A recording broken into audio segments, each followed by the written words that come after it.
أعوذ بالله من الشيطان الرجيم.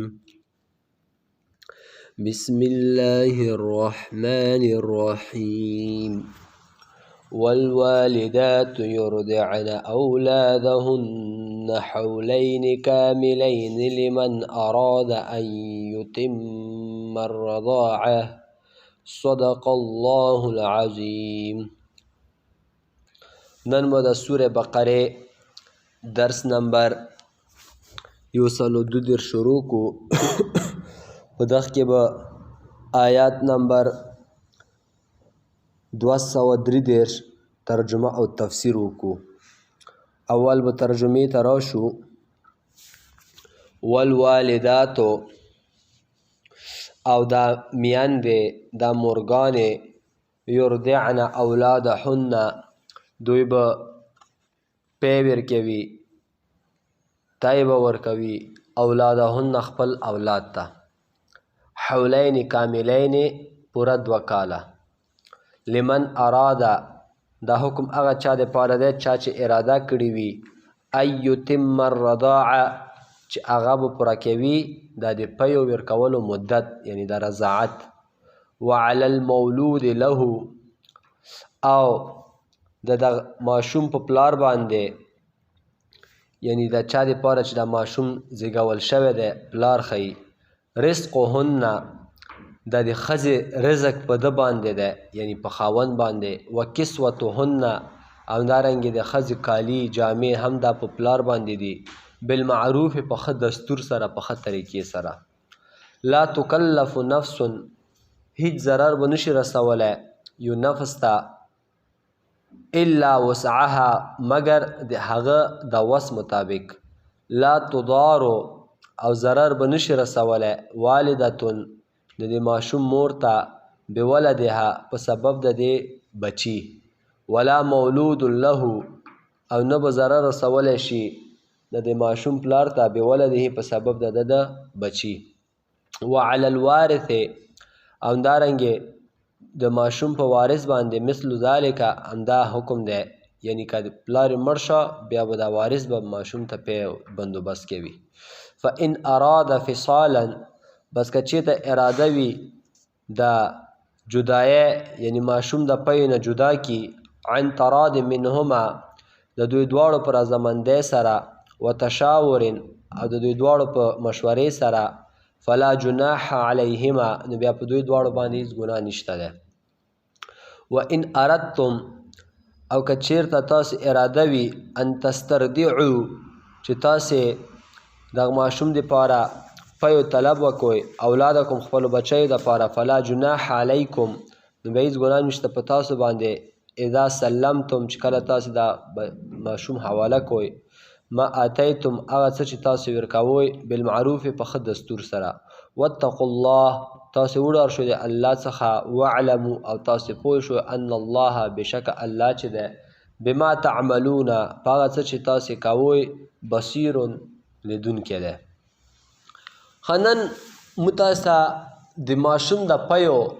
یوه اهمه موضوع دی الله جل شانه هغه بیانوي. بچی ته پی ورکول دا د مور وظیفه ده. حدیث شریف ده کومه ښځه چې خپل بچی ته پی ورکوي الله جل شانه به دغې ښځې ته د پیو په هر ساس کې باندې نیکي ورکوي. هم بچی پرورش کېږي او هم ورته مفته ثواب میلاویږي. په هر غړپ سره په هر د شودو په ساس کې سره ماشوم چې هغه تیروي دې ښځې ته یوه نیکي ده. څومره بې شماره ساس کې دي. دا حدیث شریف په کنز العمال کې راغلی. ښه ماشوم ته به پی څومره ورکوې همدغه ځای کې الله جل شانه فیصله کړې ده حولین کاملین 2 کاله به ماشوم ته پی ورکوي. بیا موږ تاسې امام ابو حنیفه رحمه الله هغه د نورو احادیثو او د قرآني آیاتو په رڼا کې یایي چې 2.5 کاله 2.5 کالو نه زیاتې پی ورکول دا ښه نه دي، حرام دي. همدارنګې 2 کالو نه کمې ورکول بغیر د څه عذر شرعي نه بغیر د څه وجې نه ماشوم ته نقصان پیدا کېږي ښه پوهېږي بیا هم ښځه ماشوم ته پی نه ورکوي دغه څه دا ګناهګاره دی. بعضې ښځې دي آیا زه خپل بچي ته پی ځکه نه ورکوم ما خپل صحت خرابېږي. صحت خو نه خرابېږي خو هسې بس نو ښځې یی چې ما صحت بیا داسې هغه شي ډیله کېږي خو نه خو بس هسې هغه خپل ځان سټایل دپاره هغه دپاره ښځې خپل بچی ته پی نه ورکوي او ماشوم یې بیا کمزوری راشي په پوډري شودو باندې هغه څه کې غټ کړي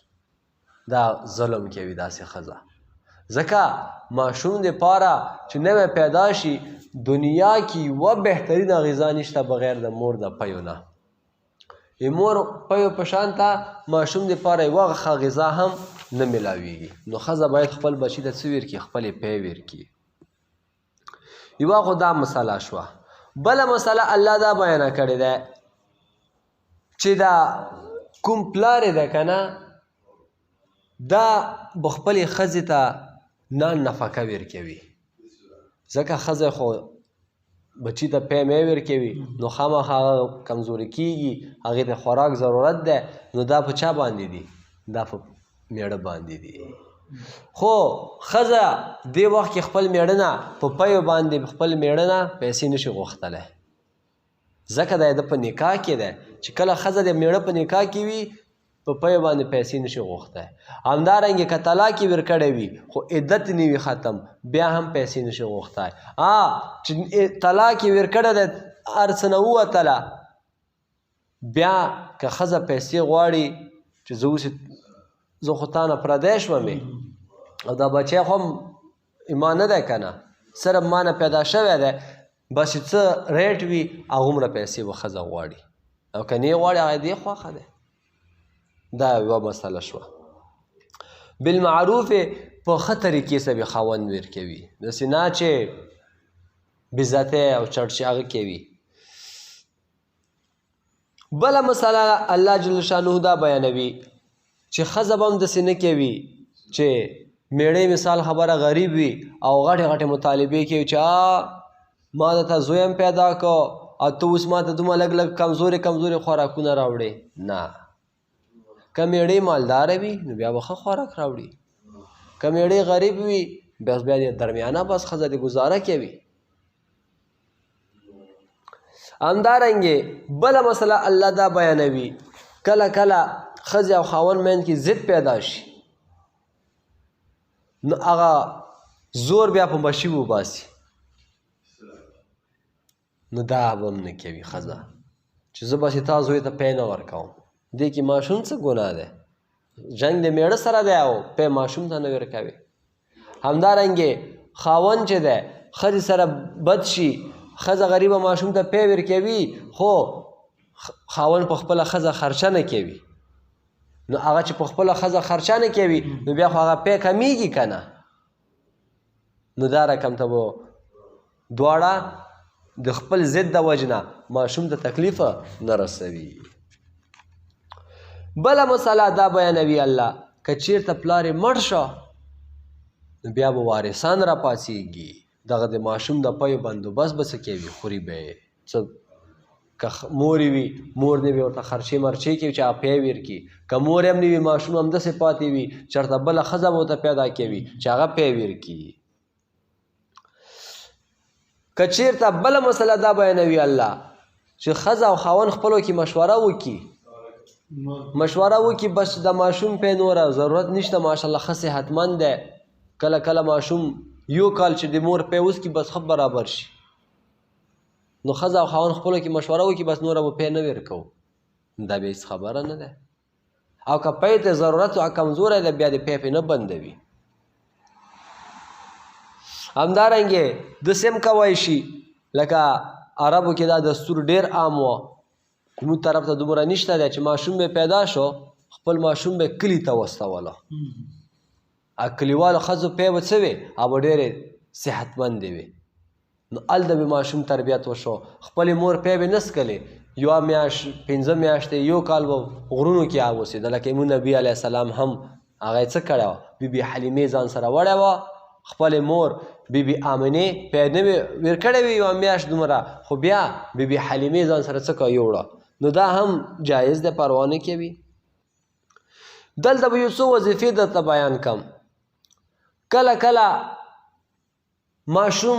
پی نه منې کېږي نه ښه 2 کاله پوره شي بیا هم هغه مور پی پسې ژاړي بل شی نه خوري نو دا یوه وظیفه ده المتینو المتینو المتینو یو شوار ته دې ویایي بس په اوبو باندې یا په بل شي پیو باندې ورته دم کړه ماشوم ته دې ویر کړي انشاءالله د مور پی نه به څه شي منې شي کله کله یوې زنانه په خپلو هغه کې پی نه وي هغې دپاره هم دا وظیفه ده هغه به بیا یا متینو یایي اول وار به 3 ځلې درود شریف ویایي بیا به 21 دفعه یا متینو یا متینو بیا به آخره کې درود شریف 33 پیرې ووایي په اوبو باندې یا په پیو باندې دې چوف کړي ادې وسکي الله به هغې کې څه کړي پی پیدا کړي همدارنګې بعضې ماشومان وي د مور پی نسکي هسې بسې هغې دپاره هم وظیفه شته ده هغې دپاره دا وظیفه ده چې 40 دفعه به انا اعطیناک الکوثر فصل لربک وانحر انا شانک هو الابتر دا به ویایي خو په شروع کې به اول دفعه 11 دفعه درود شریف بیا 40 دفعه انا اعطیناک الکوثر بیا په آخره کې 11 دفعه درود شریف اوبه مو به راواخلي زنانه به هغه په چوف کې دا اوبه به د ماشوم په مخ هم واچوي او د خپلو دا سینو باندې به هم واچوي او وبه هم څکي انشاءالله دا ماشوم به څه شي بیا به د مور پی څکي والوالداتو او دا میندې دا مورګانې یرضعن اولادهن دا به پی ورکوي خپل بچو ته حولین کاملین پوره 2 کاله لمن اراده دا حکم هغه چا دپاره دی ان یتم الرضاعه څوک چې اراده لري چې رضاعت مکمل کي دا 2 کاله پی ورکول که څه عذر مزر نه وي باید ویرې کي دا په ښځې واجب دی او که څه عذر پیدا شو ښځه بیماره شوه یا ماشوم څه مشکل جوړیږي بیا خیر ده که 12 میاشتې ویر کي 1 کال ویر کي هم پروا نه کوي وعلى المولود له او د دې ماشوم په پلار باندې رزقهن د دې ښځې رزق دی یعنې خپلې ښځې د ماشوم مور ته به ډوډۍ موډۍ بندوبست کوي وکسوتهن او کالي مالي به ورکوي بالمعروف په ښه دستور سره لا تکلف نفس ضرر به نشي رسولی هیڅ نفس ته الا وسعها مګر د هغه د وسع مطابق لا تضارو او ضرر به نشي رسولی والدتون د ماشوم مور ته بولدها په سبب د دې ماشومه ولا مولود له او نشي به ضرر رسولی د دې ماشوم پلار ته بولده په سبب د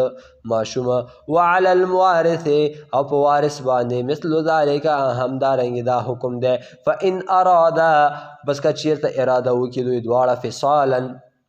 د جدایه یعنی پی نه جدا کی عن تراد منهما په رضامندۍ د دوی دواړو نه وتشاور او په مشورې د دوی دواړو فلا جناح علیهما بیا هیڅ ګناه نشته په دې دواړو باندې وان اردتم او که چیرته تاسې اراده وي ان تسترضعوا چې تاسې طلب د رضاعت وکوئ یعنی د ماشوم دپاره یو بلې زنانه ته وایي چې موږ ماشوم ته پی ورکړه اولادکم خپل بچیانو دپاره فلا جناح علیکم نو بیا هیڅ ګناه نشته په تاسې باندې اذا سلمتم چې کله تاسې دوی حواله کوئ ما آتیتم هغه څه چې تاسې ورکوئ بالمعروف په ښه دستور سره واتقوا الله او تاسې وډار شو د الله نه واعلموا او پوه شو تاسې ان الله بشک الله چې دی بما تعملون بصیر په هغه څه چې تاسې کوئ لیدونکی دی وما علینا الا البلاغ